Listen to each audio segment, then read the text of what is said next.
Hi, Chase Craig here with Own Boise at Keller Williams Realty Boise, and I'm excited to dive into the market dynamics for December of 2020. This is through the end of the month, and here's the top 3 things you need to know in this video, because I know it's way too long and you will not watch. So, number 1, pending home sales are up 20% year over year. Number 2, inventory is up 325% year over year.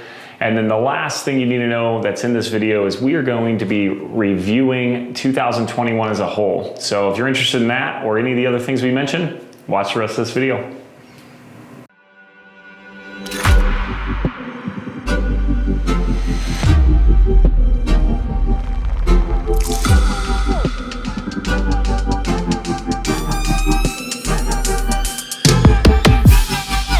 All right, so pending home sales are up 20% year over year. What does that mean? Well, the numbers, as we ended 2020, we had 399 homes under contract going into 2021. And as we ended 2021, we had 500 homes under contract. So this data, we could kind of spin this to make it seem like whatever we wanted it to. I'm going to tell you my honest opinion on this. The reason why we have more home sales pending is because of number 2. We have more inventory to sell. So that's the biggest piece I want you to take away. There is still great demand to purchase homes in the Boise area here. And now that we actually have a little bit more inventory, we're seeing that people are buying it. So let's just go right into number 2, the big number that you might have heard in the beginning, that inventory is up year over year, 325%. Some of you might be panicking or saying, I told you so, the market's gonna crash. Calm down. The numbers are this. We ended 2020 with 85 homes on the market. That's the lowest inventory that we've had ever tracked. I think January might have actually, nope, that was the lowest ever. Now that I'm looking at it right here. That was the lowest we've ever tracked in the history of tracking it. 85 homes is nothing for a community that has roughly 600,000 people in it, or if we're just focusing on Ada County, we've got 450,000 people or so in this area. 85 homes is not enough. 275 homes is not enough. So having a 325% increase in inventory year over year does not move the needle. It's not going to cause prices to come down. It's not going to change anything with the trajectory of our market. And you'll find out more about that as we go into our year in review, which I'm going to go into here shortly. But just to recap on those 2 things, pending home sales are up because we have more homes to sell. And inventory is up, and you might ask, well, why is inventory up? Well, it's the only way it could go. There was no possible way inventory could go down even more. People were putting prices on homes saying, I dare you to buy it. And then people were buying it. And so the only reason inventory is up is because it was the only direction it could go. That's what you need to know. All right, so let's just review 2021 as a whole. I picked out 3 key categories that I want to talk about. The first one is the average sold price. Now, if you owned real estate in this area in the last 12 months, you're very happy. You almost couldn't find another investment that would have performed better with the amount of risk that is associated with real estate, which is very, very low risk, as most people know, investing in real estate over the long term. The numbers are this. We increased 34.6% in average sold price. So let me give you some numbers. We started the year at an average sold price of $427,000. We ended the year with an average sold price of wait for it, and $75,000 is our average sold price in Ada County. Now, I'm a native Idahoan. I've lived here my whole life, and I see the comments from all the other people who are native Idahoans saying, no one can afford who works here, no one can afford. Now, while that's not 100% true, it is true that a lot of people are being priced out of the market.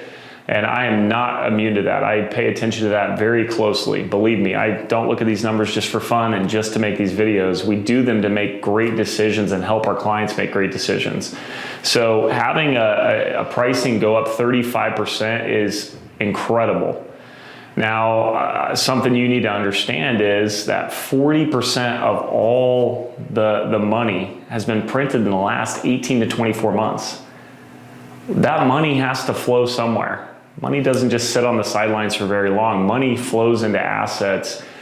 What's a great asset? Well, real estate's a great asset. Is money going to flow into real estate? Of course it is. And as you can see evidenced on this sheet, which you guys can get all this information from us at any point in time. We'll put a link in the description on how you can get that information, or you can just reach out to your favorite owned Boise real estate agent. But you can see this almost like hockey stick looking curve in prices. And that would lead us into our prediction, which I'll give you here at the end of this video. So average sold price up 35%. That's incredible. Congratulations to all of you out there that own real estate. You've done very well. So what's the next one I wanted to pick on? I wanted to pick on the amount of homes sold. So we actually were down 8% in 2021. So in 2020, we sold 8,522 homes. In 2021, we sold 7,912 homes. So we were down 8% in the amount of homes sold. Well, what does that have to do with anything? It was 100% about inventory. We had very few homes. We could have sold way more homes if we would have had them. We just don't have them. Hence, we sell less. So the less you have of something, the less that you can sell of it. That's what happened, in my honest opinion. I don't believe it has anything to do with demand. I don't think it has anything to do with pricing, believe it or not. It might have a little bit to do with pricing, but not much. Believe me, if there was more homes in every single pricing category, high and low, we would have sold more homes, period. So then it goes into our last one, which is supply. Now this one's kind of a fun one, and I'm gonna tell you we're up 400% in terms of our supply going into 2022 versus 2021. But here are the numbers, okay? We had going into 2021 0.1 months worth of supply. And what that means is that 0.1 months, so a month is 30 days roughly, 0.1 month or 10% would be 3 days. That means if we had no new listings in 3 days, according to our absorption rate, we would have 0 homes on the market. Well, we're up 400%. So you're like, holy cow, 400%, the market's crashing, the sky's falling. Hold on, we now have 0.4 months of supply. So that's 40% of a month, or 12 days. So if we have no new listings come on the market in the next 12 days, then we will have 0 homes to sell. So while the inventory is up 400%, you've got to get some perspective here. Again, I could shape this and say inventory is up 400% and not tell you the rest of the story, which unfortunately I'm not going to go into what I think of them, but a lot of realtors, lenders, even people who are just trying to get headlines on the news, they'll tell you the one thing so they can get stories and views, but I'm telling you the whole story. Now, while inventory is up 400%, let's be real. We still have very little inventory. And that leads me right into the prediction. Now, I've been making these predictions for quite some time now. It's just really easy to see when you have 0 inventory or very little inventory and you still have quite a bit of demand, that forces prices to go up. So just to remind you, if this is the first video you've ever watched of ours, this in terms of supply, if you have a balanced market is between 5 and 7 months. So if there's 5 to 7 months worth of inventory and we're at 0.4, if there's 5 to 7 months, it's a balanced market. If there's over 7 months, it is considered a buyer's market. There's more homes on the market than there is demand. So the buyers can typically negotiate and get great deals. If it is below 5 months, it's a seller's market. There's more buyers than there are sellers. Hence, sellers usually get to pick their terms and they get more money. Well, we're at 0.4 months. So we need to go up significantly before we even get to a balanced market, which means it is yet again a seller's market heading into 2022, which means prices should continue to increase. Now, will we see a 35% increase in home valuations? I'm not going to say no, but I really hope not. If we do, it's gonna really, it could really hurt our area in the long term, just because that's such a rapid increase, and we really don't want to see that kind of growth. It's not sustainable. I mean, we can't have these years every single year. You know, I do think we could touch double digits growth again in terms of price points. So I wouldn't be surprised if this was in the 10 to 15% range. It's absolutely going to be over 6 to 7% in my opinion. So if you are thinking, oh, I'm waiting for the market to come down in terms of pricing, be careful. You know, the experts right now are predicting that interest rates will increase this year. In fact, they're suggesting somewhere between 0.5% and 1% by the end of 2022. Well, that alone as a buyer is going to take away from your buying power, you know, because most of us purchasing real estate are borrowing that money. We're getting a mortgage and making monthly payments. So those monthly payments impact your ability to purchase real estate a lot more than the price does. Because let's face it, if you could pay $1,000 a month and get the Taj Mahal, like, we'd all do it, regardless of the price of the property. Now, if you're paying cash, it's a little bit different, but the majority of us buying real estate are going to be borrowing money. So it's really important you keep an eye on interest rates and what those do. So to recap here, I do think we'll see prices increase over the next 6 to 12 months until inventory gets closer to a balanced market.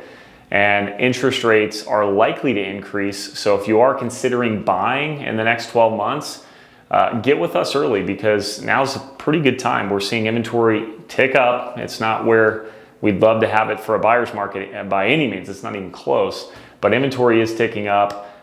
So you have a little bit more choice today than you did a year ago today. But look what happened to prices over the last year, 35% increase. So that's my year in review for 2021. What did you want to know that maybe we didn't cover? I'd love that if you'd reach out to us directly or post it in the comments below. What did we not cover, or what numbers are you curious about? And lastly, as you're heading into 2022, it's really important that you understand the value of your home. And here's a little hint. Zestimates are not very accurate. So sites like Zillow, they have automated valuation models. Those are not very accurate. So if you're looking to make an important decision, whether it's selling or refinancing or restructuring your debt, downsizing, whatever the case may be, it's important. Give us a call here at Own Boise. We'd love to help you with understanding what your home's worth in today's market with a lot more accurate valuation, so you can make the important decisions that you need to make for your life. So thank you so much for watching this video. I'm Chase Craig with Keller Williams Realty Boise at Own Boise, and we appreciate all of our clients and the opportunities they give us.